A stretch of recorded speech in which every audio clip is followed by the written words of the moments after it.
과거 소상공인의 전략에서 현재의 해법을 찾아보는 역사 속 소상공인 이야기. 자, 다음 주인공을 만나기 위해서요. 이번에는 조선시대로 한번 가보겠습니다.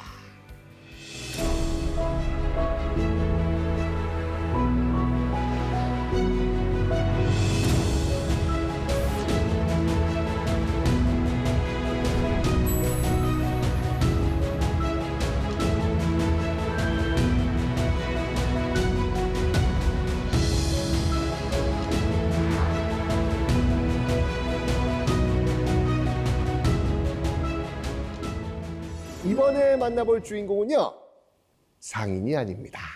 양반입니다. 바로 조선 후기 실학자 연암 박지원입니다.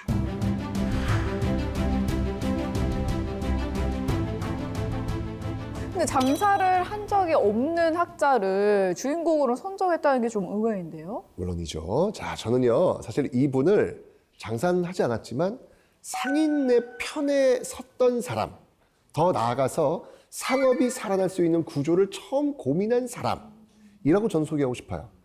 아까도 말씀했지만 박지원은 양반이에요. 네. 양반이기 때문에 장사를 하지 않았습니다.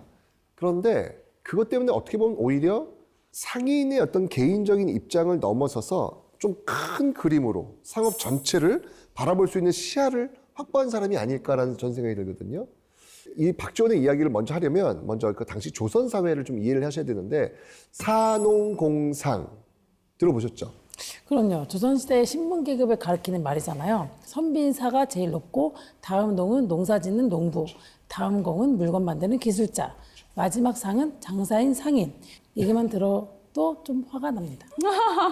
그럴 만하십니다. 왜냐면 조선은요, 상업의 나라가 아니거든요. 조선은 농업국가입니다. 농업국가. 유교 경전인 대학에는요, 이렇게 적혀 있습니다. 생산하는 이가 많고 먹기만 하는 이가 적어야 하며 만드는 이가 빨리 하고 쓰는 이가 천천히 하여야 재화가 항상 풍족할 수 있다.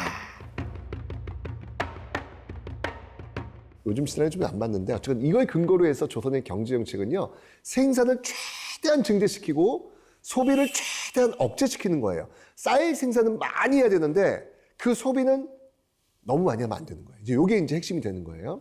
다시 말해서 농업 생산에 힘쓰고 상업을 억제하면서 그래야 국가의 재정이 절약되고 백성이 잘 살 수 있다라고 여긴 게 바로 조선시대 경제 정책입니다. 자, 그런 시대를 살았던 박지원이에요. 근데 박지원이 늘 질문을 하는 거예요. 근데 왜 백성이 가난해? 그렇게 정책을 했으면 백성이 그러면 잘 살아야 되는데 왜 백성이 왜 가난한 거야? 라고 질문을 한 거예요. 근데 그 질문에 대한 답을 당대 그 양반들은 어디서 찾았냐면, 아, 그거는 농민들이 게을러서 그래. 라고 이제 얘기를 한 거예요. 예. 근데 박지원은 그게 말이 돼? 이게 농민의 게으름에서 그 답을 찾으려고 하지 않아요. 그 답을 어디서 찾으려고 했냐면 제도와 구조 속에서 찾으려고 한 거예요. 그러면 답을 얻었죠. 상업이다. 상업을 살려야 백성이 살고 백성이 살아야 나라가 사는 것이다. 라고 얘기를 한 거예요. 미래를 내다보는 해안으로 좀 혁신적인 발언을 하셨던 것 같아요. 혁신이죠. 자, 이렇게 그 혁신적인 경제 사상이 이 박지원이 가지게 된 그 계기가 있었어요. 그 계기가 뭐였냐면 바로 조선 사혈단으로 청나라에 갔던 겁니다. 그걸 기록한 그 열하일기가 있거든요.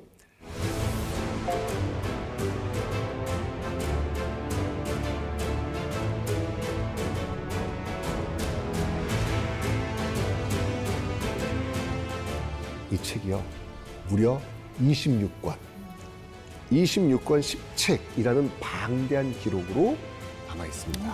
아, 쓸 게 너무 많았구나. 그렇죠. 이런 세상이 있었어라고 그냥 쓱 지나가는 게 아니라 다 적은 거예요. 예, 박지원은요, 청나라의 문물, 중국인들의 생활상 소상히 관찰합니다. 그리고 상업과 경제에 있어서 조선과 다른 점들이 너무 많은 거예요. 그러니까 너무 깜짝 놀란 거예요. 자, 그러면 어떤 게 달랐는지 자, 지금부터 제가 한번 보여드리겠습니다. 첫 번째가 뭐였냐면요, 바로 수레였습니다. 수레. 수레는 조선시대에 없었어요? 아, 있긴 있었지만요, 조선은 사실은 길이 없어요. 있어봐야 산길, 울퉁불퉁하고 산이 많아가지고 수레가 거의 사용되지 않습니다. 반면 청나라에서는 그냥 도처의 수레가 그냥 일상적으로 쓰이는 거예요. 여기서 충격을 받아요. 청나라에서는 이 짐을 나르는 수레가 도시와 시골을 오가면서 물건이 빠르게 그리고 대량으로 이동을 하니까 인력 낭비가 거의 없는 거예요. 한마디로 수레는 뭐냐면 그 유통의 활성화를 의미하는 도구였던 것이죠. 그러니까 박지원은 청나라의 수레를 보고 이게 반문을 하는 거예요. 영남 지역의 어린이들은 새우젓을 모르고 강원 사람들은 열매를 절여서 간장을 대신하고 바닷가 사람들은 새우나 정어리를 거름으로 이 밭에 뿌리지만 서울에서는 이게 한 움큼에 한 푼씩 파니까 거기는 널려서 버리는데 여기는 귀한. 도대체 이건 왜 이런 걸까? 그러니까 이 수레가 잘 활용되지 않아서 지역 간의 물건들이 좀 유통되지 못한다라고 맞아요. 보신 것 같아요. 맞습니다, 맞습니다. 만약 조선시대에 살았으면 셰프하기 너무 힘들었을 것 같아요. 요리 재료 구하기 너무 어려웠겠어요. 박지원은요, 수레를 사용하면 각 지역 산물의 그 극심한 가격차를 해소할 수 있고 물가를 안정시킬 수 있고 결국 백성의 살림살이에 이익이 되니까 나라가 부유하게 되는 거 아니냐라고 판단했던 것이죠. 합리적이지 않습니까? 수레가 국가의 부로까지 좀 연결이 된다는 게 좀 놀라운데 오늘날의 대형 선박이나 비행기가 없다고 생각하면 우리가 다른 나라로 이제 수출할 수가 없잖아요. 이해가 됩니다. 근데 당대 다른 사람들은 뭐라고 얘기했냐면 길이 없으니까 수레가 필요가 없지라고 얘기한 거예요. 근데 박지원은 뭐라고 얘기했냐면 수레를 쓰면 길이 만들어지는 거야 이 사람들아 라고 얘기를 하는 거예요. 이게 전혀 다른 세계관을 갖고 있는 거예요. 우리의 어떤 그 지혜라는 것들을 좀 배워야 되지 않을까라는 생각이 듭니다. 네. 청나라에서 또 어떤 발견을 했을지 네. 궁금하네요. 박지원이 발견한 청나라와 조선의 차이점. 두 번째는요. 집이었습니다. 집. 네. 당시 조선은 그 대부분의 사람들이 초가집이잖아요. 그러니까 이게 벌레가 많아요. 벌레가 우글우글 거리는 초가집에 사는 거예요. 근데 청나라에 갔으니 뭐야? 여기 왜 이래 집들이? 벽돌로 집을 지은 거예요. 너무 놀랐을 것 같아요. 그러니까 튼튼해가지고 문만 닫으면 그냥 다 밀폐가 되니까 도둑도 방지되는 믿기지 않은 일이 벌어지고 있는 거예요. 그 열아에게 이렇게 적죠.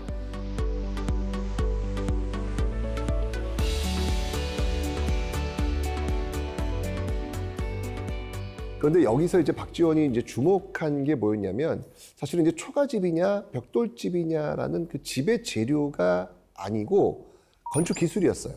더 나아가서 기술을 천시하지 않는 사회를 본 거예요. 기술은 상업과 도시를 지탱하는 기반이기 때문에 그 기술을 쓰는 기술자들을 멸시하면 그 사회는 성장할 수 없다고 본 거예요. 또 기술자, 장인, 상인들 천대받지 않고 쓸모있는 사람으로서 당당히 활동하고 있는 그 모습을 보면서 감탄을 받은 거예요. 감동받은 거예요. 그걸 열아에게 다 적어놨어요. 그때 이 박지원이 상인들을 이렇게 묘사합니다. 상인이 거리 한복판에서 큰 소리로 거래하고 관원이나 지식인 앞에서도 기죽지 않고 상점이 변두리가 아닌 도시의 중심 공간을 차지하고 있다.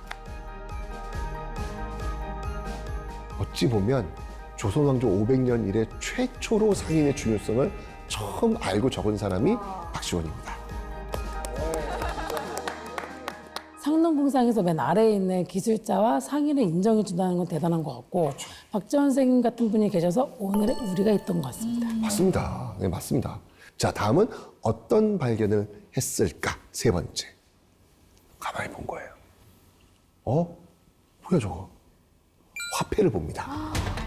되게 중요한 것들만 눈여겨 딱 보셨네요. 그렇죠.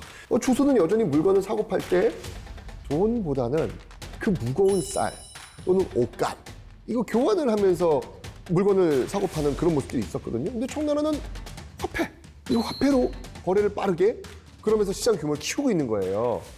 이 경험을 바탕으로 박지원은 이렇게 얘기합니다. 아주 유명한 말을 하죠. 재물은 쌓아두면 썩고 돌면 백성을 살린다 라고 이야기를 하게 됩니다. 그러니까 한마디로 돈이 돌고 돌아야 좀 경제가 산다라고 그렇죠. 말씀을 하신 건데 맞습니다. 네. 현대 경제 원리를 정말 수백 년 전부터 말씀하신 분이잖아요. 너무 놀라운데요? 자, 어쨌든 지금까지 이 연안 박지원이 청나라에서 눈여겨보고 조선이 본받았으면 하는 점들 지금 정리해봤습니다. 그런데 박지원이 정말 놀라고 인정한 이런 부분들에 대해서 함께 갔던 사절단의 조선 다른 사신들은요 귀뚱어도 안 들어요. 비웃어. 아니 왜 조선의 사신들은 청나라 문물들을 이렇게 비웃었을까요? 당시 그 조선 양반들이 성리학적 세계관에 매몰되어 있었기 때문에 그래요. 우리는요 작은 중국이에요.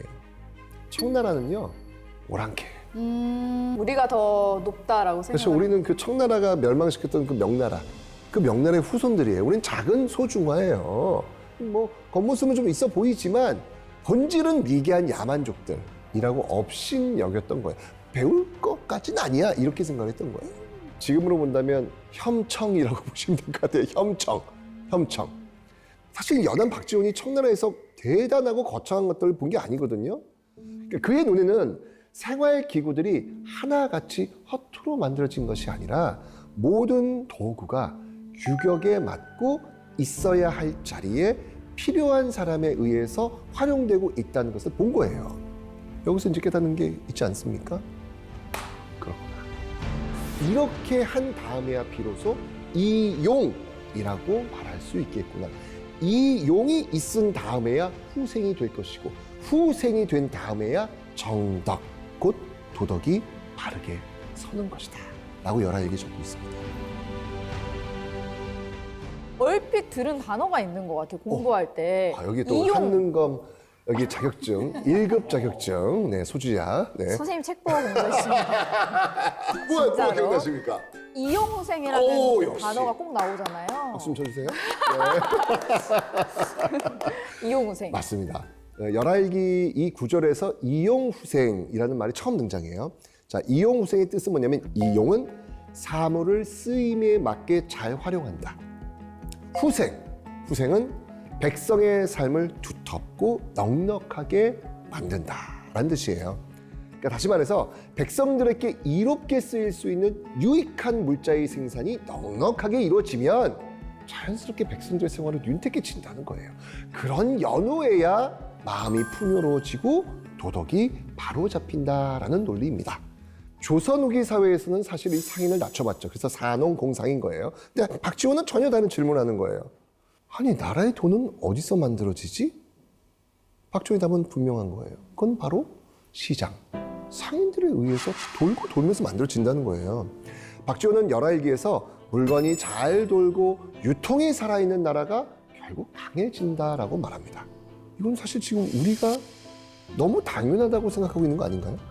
지금 우리 경제를 떠받치는 거는요, 사실은 뭐 대기업 중요하죠. 근데 그것만으로는 움직일 수가 없어요.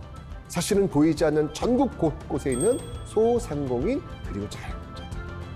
그래서 현대 국가는요, 이 시장을 이렇게 억누르기보다는 이 골목 상권을 어떻게든 살려야 되고 그 골목 상권에 있는 소상공인들이 버틸 수 있는 정책들에 대해서 집중해 줘야 되는 거죠. 박지원은 이런 정책이라는 거 하는 것을 책상 앞에서 그냥 도덕책 두드리듯이 그냥 이게 써내려가는 것이 아니라 현장에서 그걸 찾아내라라고 이야기해주고 있는 거죠. 직접 보고 직접 묻고 직접 답을 찾아간 사람이었던 겁니다.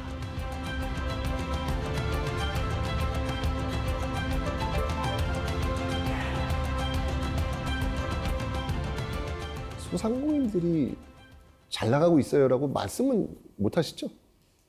힘들죠? 그거는 셰프님께서 한번. 근데 진짜 자영업자가 개인의 노력이나 내가 잘할 수 있다는 자신감으로 할 수는 없는 것 같아요. 맞습니다. 근데 제가 지금 사실 이 던졌던 질문, 이 질문이 이미 박지원 선생이 250여 년 전에 던진 질문이에요. 그 질문에 박지원은 이렇게 답을 찾았습니다. 상인은 혼자서 버티는 존재가 아니라 사회가 함께 키워야 할 경제의 주체다.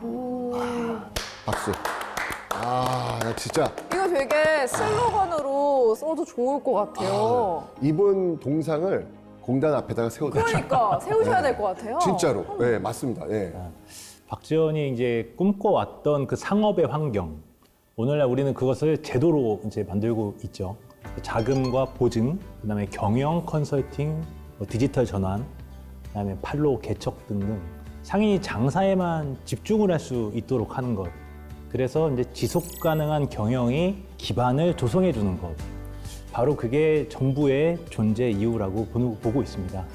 소상공인 여러분 절대 혼자가 아닙니다. 여러분을 위한 지원 사업들이 많이 있다는 거 아시면 좋겠고요. 그런 지원을 받고 있는 소상공인 중 한 분을 한번 만나보겠습니다.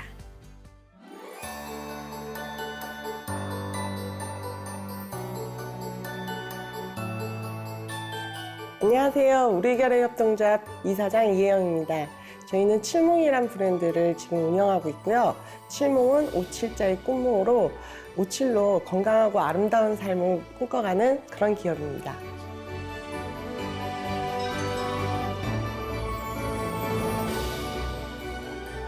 우리결의 협동조합은 전통과 공예라는 소재를 가지고 5개의 개인 사업체가 모여서 공예품이 진짜로 쓰여지고 쓰임 있는 실용적인 제품들을 만들고 있어요. 예를 들면 오칠수저, 오칠도마, 그리고 저희가 주방에서 주로 사용하는 조리도구 같은 종류를 많이 만들고 있습니다.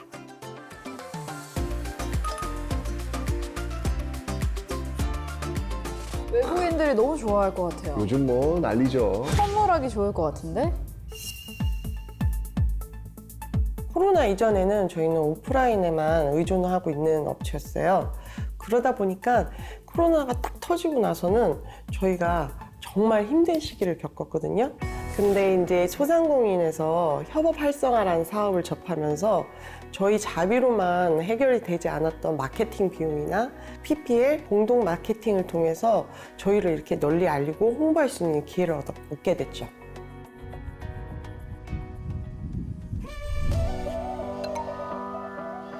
자동화가 쉽지 않았을 것 같아요. 전통 오칠공예가 수작업을 기반으로 하는 작업이기 때문에 처음부터 자동화를 생각할 수는 없었고요. 저희도 이 작업을 계속 이어나가려면 자동화도 필요하고 어느 부분에 있어서는 기계적인 부분을 빌려서 좀 더 작업이 수월하게 되고 많은 생산을 하기 위해서는 이런 시스템을 갖춰야겠다 하고 고민을 하게 됐죠. 그리고 이런 장비들은 저희가 쉽게 접할 수 있는 장비가 아니었고 고가의 제품들이 굉장히 많았거든요. 마침 저희가 협업 활성화에서 공동 장비라는 사업을 알게 돼서 그 사업을 통해서 저희가 필요한 장비들을 지원받을 수 있게 됐어요. 협업 활성화라는 사업을 통해서 계속 성장할 수 있었고, 그리고 또 성장하는 가운데 저희가 계속 제품을 좀 더 업그레이드하고 나아질 수 있게끔 만들었던 것 같아요.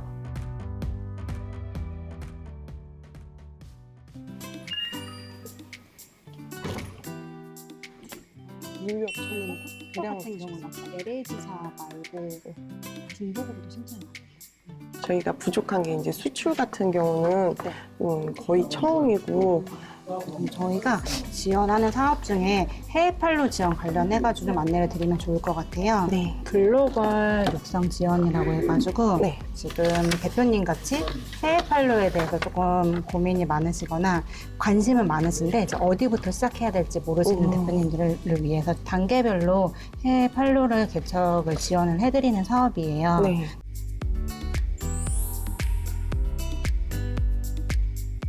칠몽이 가지고 있는 목표는 570의 대중화예요. 국내에서든 국외에서든 쓰임이 좋고 활용도가 높은 제품들을 많이 만들어서 많은 소비자분들이 사용할 수 있는 그런 제품을 만들고 싶어요.